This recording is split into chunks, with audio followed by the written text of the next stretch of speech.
Hola, ahora presentamos la segunda parte de los videos de ley de Coulomb. En el primero presentamos la fuerza de atracción entre dos partículas con carga eléctrica y en este vamos a utilizar más de dos partículas con carga eléctrica. Entonces, como primer ejemplo, pues tenemos este sistema de partículas. Tenemos las partículas A, B y C. En este caso, pues esta partícula es negativa, tiene carga negativa y estas dos tienen carga positiva. Entonces aquí nos listan las propiedades que tiene este sistema y tenemos que la carga de la partícula A tiene menos 6 microcoulomb de carga, la partícula B tiene una carga de 5 microcoulomb positivos y la partícula C tiene una carga de 4 coulomb positivos. La distancia entre la partícula A y la partícula B es de 4 centímetros. Aquí lo podemos ver en el enrejado: 1, 2, 3, 4. Y la distancia entre la partícula A y la partícula C es de 3 centímetros: 1, 2, 3. ¿Por qué no tenemos una entre B y C? Porque nada más nos están pidiendo cuál es la fuerza que actúa sobre la carga QA. Entonces no me interesan las fuerzas que están actuando sobre esta ni las que están actuando sobre esta. Lo que me interesa es la fuerza que está actuando sobre esta y que es causada por estas dos partículas con carga eléctrica. Entonces por eso lo que me interesa son estas distancias y no la distancia que hay entre estas dos. Si alguien nos preguntara de la partícula C, pues entonces ya tendríamos que tomar las distancias, pero en este caso ya está todo proporcionado para este ejemplo. Entonces, de acuerdo a lo que vimos en el video pasado, pues tendremos que aplicar la ley de Coulomb con estas cantidades y pues esto nos quedaría de la siguiente forma. La fuerza que existe entre la partícula A y la partícula B estaría dada por esta ecuación. Como mencionamos en el video anterior, pues no vamos a tomar los signos para obtener la magnitud de la fuerza, sino que los vamos a utilizar ya hasta que estemos haciendo el análisis de los vectores, por lo que esta vez nos tomamos la libertad de poner que es el valor absoluto. Para más detalles, pues consultar el video anterior.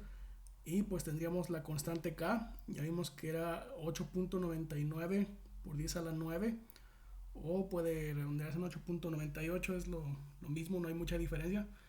Luego multiplicado por 6 microcoulomb, que recordemos que micro es por 10 a la menos 6, así habría que meterla a la calculadora. 8.99 por 10 a la 9 por 6 por 10 a la menos 6 por 5 por 10 a la menos 6. Y lo que salga de eso lo vamos a dividir entre esto, que sería 4 centímetros. Recordemos que centímetros es a la menos 2. 4 por 10 a la menos 2 al cuadrado. En el otro caso, pues tendríamos igual la partícula con carga A, recordemos que es la que nos interesa, multiplicado por la carga de la partícula C. Entonces igual nos quedaría 8.99 por 10 a la 9 por 6 por 10 a la menos 6 por 4 por 10 a la menos 6. Todo eso dividido entre 3 por 10 a la menos 2 al cuadrado. Entonces los resultados que van a salir de estas dos partes pues serían estos. Tendríamos la fuerza que sale de aquí tendría que ser 168.375 newtons. Pues si no le sale, pues hay que checar qué errores tienen hasta que nos salga este número.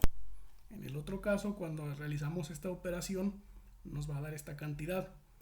Entonces, vamos a representarlo de esta manera. Ya tenemos nuestras fuerzas y sabemos que estas dos partículas están sobre el mismo eje. Así que la fuerza que la partícula B está ejerciendo sobre la partícula A, que como dice la pregunta es la que nos interesa, está ejerciendo una fuerza en la dirección del eje positivo con esta magnitud.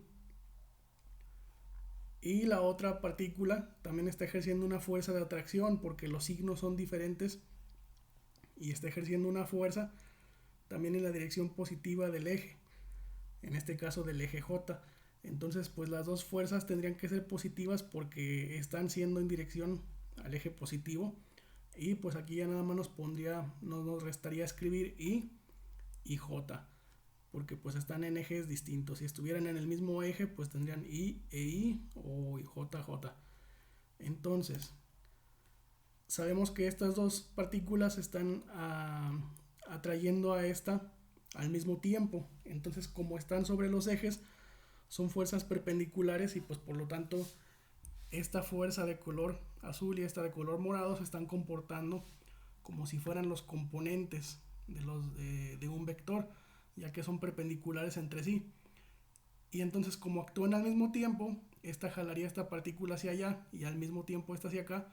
El resultado sería que la fuerza sería su suma vectorial de las dos.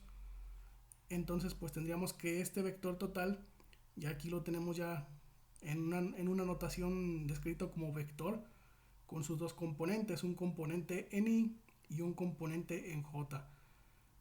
Y naturalmente si queremos obtener la magnitud de esta fuerza, pues tendríamos que aplicar el teorema de Pitágoras a estas dos fuerzas en los distintos componentes de la siguiente manera. Pues ya lo recordarán todos de su clase de álgebra lineal. Y pues entonces aplicamos el teorema de Pitágoras, este cateto al cuadrado, y la raíz de ambos nos va a dar esta magnitud.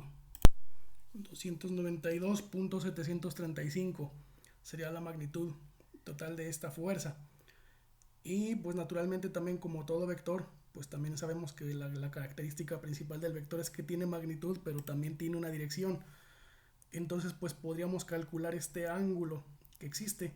Si ustedes lo desean, podrían calcular también este otro ángulo, pues también depende de cómo lo quieran, pero en este caso nos vamos a interesar en este. Y pues la manera de calcular este ángulo, pues recordemos que es mediante la tangente inversa o el arco tangente del cateto opuesto al ángulo sobre el cateto adyacente a ese mismo ángulo. Entonces tendríamos que hacer la división de la magnitud de este vector dividido entre este vector, o la magnitud de este vector, y el resultado le aplicamos una tangente inversa o un arco tangente y nos va a dar el ángulo. Entonces nos indica que la dirección de este vector respecto al eje Y va a ser de 54.88 grados. En realidad este fue un ejemplo muy sencillo, ya que las partículas pues que están interactuando están sobre los ejes, y eso pues nos facilita mucho el trabajo porque ya prácticamente ya está hecho. Entonces vamos a pasar a otro ejemplo en el que pues no necesariamente van a estar las partículas sobre los ejes para poder pues subirle un poco la dificultad a esto. Recordemos que pues el subirle la dificultad no es nada más porque sí, sino que tenemos que ser capaces de poder resolver problemas más complejos, ¿no? Entonces, en este caso vamos a pasar a un problema más complejo. Recordemos que aquí estamos usando nada más 3 partículas. Podrían usarse tantas partículas como nos viniera en gana, o incluso ya en problemas un poco más avanzados pues podrían incluso tomar un material, por ejemplo, que estuviera un cilindro dentro de otro cilindro, y pues tendríamos que hacer la sumatoria infinitesimal de todas las partículas que componen los cilindros para pues así calcular la fuerza de Coulomb. Pero pues en este caso seguimos con partículas. En algún momento podríamos meterle una cuarta partícula, una quinta partícula, y en realidad no es algo difícil, sino que simplemente pues se vuelve talachoso. Tenemos que hacer muchas operaciones, descomposiciones de vectores, pero pues eso ya será en otro momento. Ahorita vamos a quedarnos con este problema, también 3 partículas. En este caso elegí que estas partículas tengan la misma carga eléctrica para que se repelan y estas se atraen. Entonces, ¿qué es lo que va a pasar? Esta partícula igual nos pregunta cuál es la fuerza total actuando sobre la partícula Q alfa. O sea, la partícula que tiene carga y es la que denominamos alfa. La interacción que va a tener con esta partícula va a ser de repulsión, así que la va a aventar hacia acá, hacia la dirección negativa del eje Y. En cambio esta va a ser de atracción, así que sobre esta línea va a tener una atracción y la jalaría en esa dirección. Nada más que pues en este caso esta no está sobre el eje, así que no podemos hacerle como en la otra, sino que tendríamos que descomponer. Aquí ventajosamente sabemos que este estaría a 1, 2, 3, 4 centímetros y este estaría a 5 centímetros. Entonces, ¿qué es lo que vamos a hacer? Aquí tenemos otra vez más listados nuestros datos y para no dificultar tanto las cosas decidimos que van a tener la misma carga, nada más de diferente signo. Entonces la partícula que vamos a denominar Q alfa, o vamos a denominar la partícula alfa y su carga es Q alfa, tiene una carga de menos 3 microcoulombs. La partícula beta tiene una carga de menos 3 microcoulombs, son cargas idénticas. Y la partícula que denominamos gamma, nada que ver con las partículas alfa, beta y gamma, simplemente es por darles una denominación. Entonces la partícula que denominamos gamma es 3 microcoulombs pero de carga positiva. Ahora la distancia, pues ya lo vimos que estas son 4 centímetros, podrían ser pues cualquier unidad, ¿no? Podrían incluso ser metros o kilómetros. Y la distancia entre la partícula alfa y la partícula gamma va a ser 5 centímetros. Entonces, pues una vez más, realizamos nuestra ley de Coulomb. Ya sabemos que la K representa 8.99 por 10 a la 9. Y como hicimos en el caso anterior, ya sabiendo por qué estamos ignorando los casos, pues nos tomamos esta pequeña libertad de manejar un valor absoluto. Entonces realizaríamos esta operación, 8.99 por 10 a la 9 por 3 por 10 a la menos 6 por otros 3 por 10 a la menos 6 y lo dividiríamos entre el cuadrado de 4 por 10 a la menos 2. El que sigue pues también igual, la constante ya la conocemos, 3 por 10 a la menos 6, 3 por 10 a la menos 6. Recuerden que este signo no tiene nada que ver con el exponente de los micro. Y esos signos los guardamos para después. Y lo que salga lo dividimos entre el cuadrado de 5 por 10 a la menos 2. En este caso pues serían metros. Entonces pues el resultado de la primera nos va a dar 50.512 newtons. Podríamos realizar también el despeje de las unidades. Aquí recordemos que sería, esta tiene una unidad en newton por metro cuadrado sobre coulomb cuadrado. Entonces sería coulomb por coulomb cuadrado, y aquí sería, como la convertimos por 10 a la menos 2 metros, pues sería metro al cuadrado. Se eliminarían y nada más nos quedaría puro newton. Entonces nos queda 50.512 newtons, y con esta otra partícula la fuerza sería 32.328 newtons. Hay que notar que esta fuerza, a pesar de que las partículas tienen cargas de misma magnitud, esta fuerza es más débil que la otra, simplemente porque estas están más cerca. Recordemos que aquí la función tiene un comportamiento inverso al cuadrado de la distancia, o sea que mientras más grande es la distancia, esa distancia al cuadrado va a dividir esto, y entonces mientras más grande sea la distancia, más pequeña va a ser la fuerza. Entonces esto se refleja aquí, que a pesar de que tenemos partículas con misma carga, nada más de diferente signo, la distancia hace que esta fuerza sea mucho más débil porque está más lejos, unos cuantos centímetros. Entonces esto nos va a quedar así. Sabemos que estas partículas, como ya lo mencionamos, están repeliéndose, así que la fuerza que hay entre alfa y beta es de repulsión y la avienta hacia este lado, hacia el lado negativo del eje Y. Y en cambio esta es de atracción y la estaría atrayendo. ¿Cuál sería este ángulo de atracción?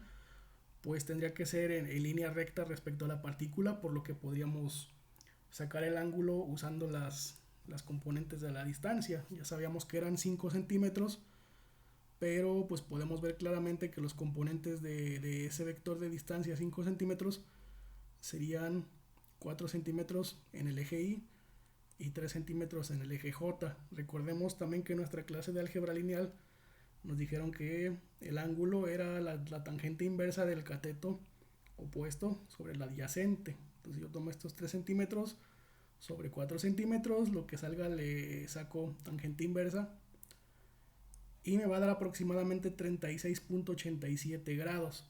esa sería la dirección de esa fuerza, porque pues tiene que ser en la misma línea recta que conecta a las dos partículas, se mueve hacia esa partícula. Entonces tenemos esta fuerza con esta magnitud, y esta fuerza con esta magnitud, pero con un pequeño ángulo. En este caso ya no las podemos sumar, ya no podemos sacar la magnitud de un vector así simple y llanamente, porque esta no está sobre un eje. Esta está sobre el eje Y, y en el ejemplo anterior teníamos la fuerza sobre el eje J, pero aquí ya no. Entonces, ¿qué tendríamos que hacer con esta fuerza? Esta fuerza, recordemos que tiene componentes sobre los dos ejes, de acuerdo a lo que nos enseñaron en nuestras clases de álgebra lineal. Esta, sabiendo la magnitud y sabiendo el ángulo, yo puedo saber los componentes que están sobre cada uno de los ejes y obtenerlos en forma de catetos. Entonces pues es lo que vamos a hacer. La fuerza entre alfa y gamma deberá descomponerse en componentes I y J. Entonces recordemos, aquí simplemente se ve medio complejo, pero nada más le agregamos la I y la J, pues para señalar que son componentes en cada eje. Entonces, si yo obtengo el cateto adyacente, sería con el coseno del ángulo, de este ángulo.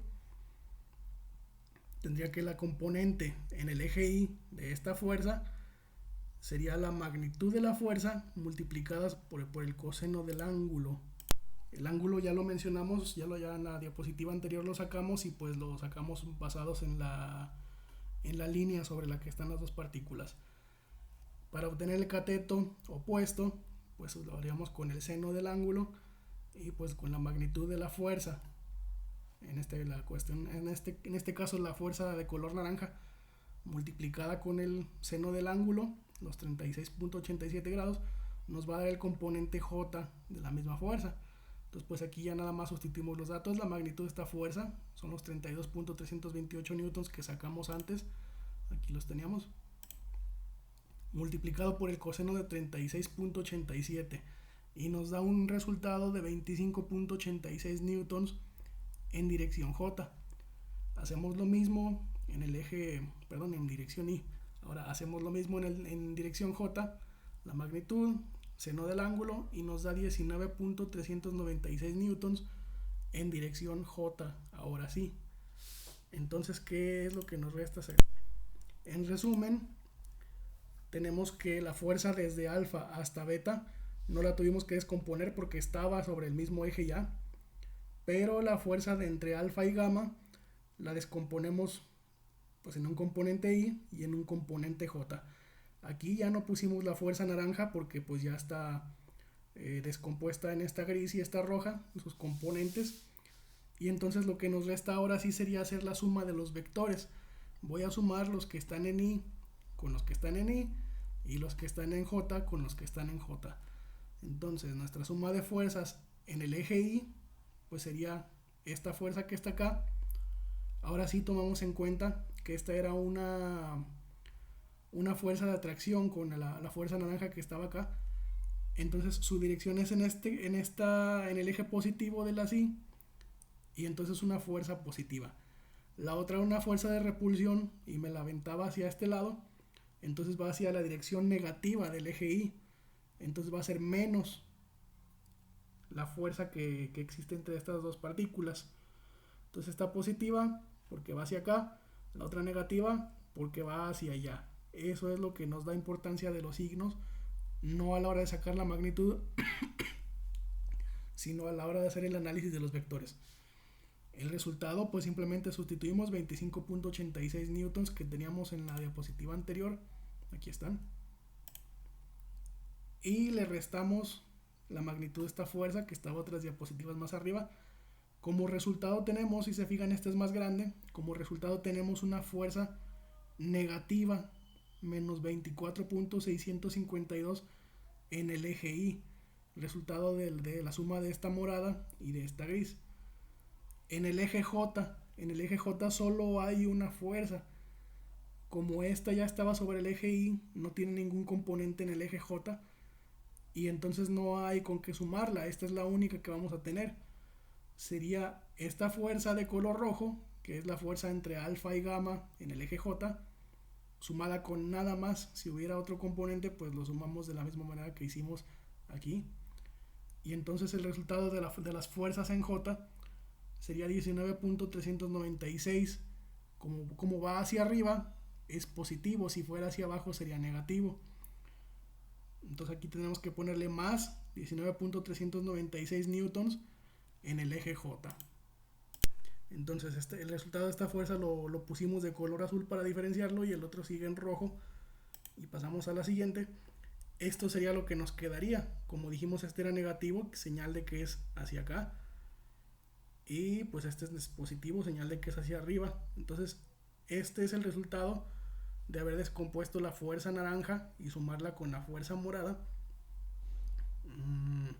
Y nada más nos quedan estas dos componentes. Como estas si están sobre los ejes, son perfectamente perpendiculares, pues aquí ya podemos expresar la fuerza total como un vector cuyas componentes son estas, su componente en Y y su componente en J. Y ahora sí podemos decir que este es un vector con componentes. Estos recuerden que son los vectores unitarios.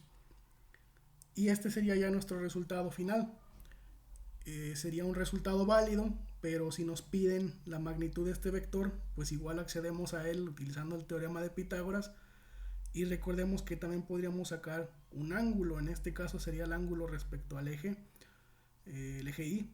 Entonces esta fuerza, recordemos que tendría que ser un vector en esta dirección, así como lo estoy describiendo con el puntero. Y pues su ángulo sería aquí. Estos vectores pues no están en escala. Si se fijan miden exactamente lo mismo, pero geométricamente miden lo mismo, pero su valor es distinto. Entonces no está hecho a escala, simplemente es un esquema representativo. Entonces su magnitud la obtenemos de esta manera, como ya sabemos de nuestras clases anteriores, y el ángulo lo sacaríamos cateto opuesto sobre cateto adyacente. En este caso este sería nuestro cateto adyacente al ángulo. Si alguien escoge que quiere sacar este ángulo como adyacente, este cateto como adyacente, pues simplemente hay que invertirlo. Pero en este caso decidimos que el ángulo va a ser respecto a este ángulo. Así que mi cateto opuesto es este y mi cateto adyacente es este. A tangente inversa del cateto opuesto sobre el cateto adyacente nos va a dar el ángulo de la fuerza total. Pues ya lo hicimos también en el ejercicio anterior, así que en este caso pues lo dejamos para si alguien quiere comprobarlo, y pues van a ver que no es perfectamente de 45 grados como este esquema representa, sino que va a ser distinto, ¿no? Entonces pues por el momento dejamos esto hasta aquí, y creo que ya no vamos a poner más. No, sí vamos a poner. Todavía tenemos temas que tratar en cuanto a la ley de Coulomb, nada más que sería un video más breve todavía. Entonces pues muchas gracias por su atención.